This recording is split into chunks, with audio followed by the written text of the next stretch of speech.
ప్రపంచంలో ప్రతిదానికి హద్దు ఉండాలి, నమ్మకానికి కూడా. అది మనుషుల విషయంలో అయినా, వస్తువుల విషయంలో అయినా, విషయాల విషయంలో అయినా, వాస్తు విషయంలో అయినా. నమ్మి మోసపోవడం వేరు, నమ్మకంతో ఆందోళన పడి ఎవరికి వారు మోసం చేసుకోవడం వేరు. ఇలాంటి నమ్మకమే ఓ ఇల్లాలు ప్రాణం తీసింది. యూట్యూబ్లో పరిచయమైన ఓ జ్యోతిష్యుడు చెప్పిన మాటలు విని జరగకూడనిది జరుగుతుందని నమ్మి భర్తతో గొడవపడి చివరికి ప్రాణం తీసుకుంది. హైదరాబాద్ అంబర్పేటలో జరిగింది ఈ ఘటన. జ్యోతిష్యంపై కొందరికి చాలా నమ్మకం ఉంటుంది.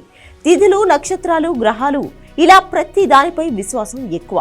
ఇలా నమ్మడం తప్పు కాదు, అదే నిజమవుతుంది అనుకోవడం తప్పు అని ఎన్నిసార్లు చెప్పినా, ఎలా చెప్పినా వాళ్ళు వినరు. ఈ గృహిణి కూడా అంతే. బబితకు జ్యోతిష్యం అంటే ఎంతో నమ్మకం. యూట్యూబ్ ద్వారా తెలుసుకున్న జ్యోతిష్యం ప్రకారం ఆమె భర్తతో విడిపోతుందని బలంగా నమ్మింది. ఈ విషయం మీద తరచూ భర్తతో గొడవ పడేది. ఓ రోజు భర్త కొట్టడంతో తీవ్ర మనస్తాపం చెంది ఆత్మహత్య చేసుకుంది. అంబర్పేటకు చెందిన బబితకు 5 ఏళ్ల కిందట రామకృష్ణతో పెళ్లి జరిగింది.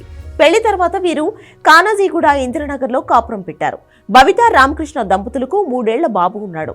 ఆదివారం కొడుకు పుట్టినరోజు వేడుకలు ఇంట్లో ఘనంగా నిర్వహించారు. ఈ వేడుకకు బంధుమిత్రులంతా వచ్చారు. బబిత తల్లిదండ్రులతో గొడవ కారణంగా హాజరు కాలేదు. సోమవారం ఉదయం భర్త ఆఫీసుకు వెళ్లాడు.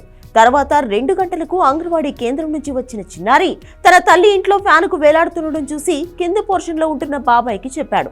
వారు పైకి వెళ్లి చూసేసరికి ఫ్యానుకు వేలాడుతూ కనిపించింది. వెంటనే కిందకు దించి ఆసుపత్రికి తరలించగా అప్పటికే మృతి చెందినట్లు డాక్టర్లు తెలిపారు.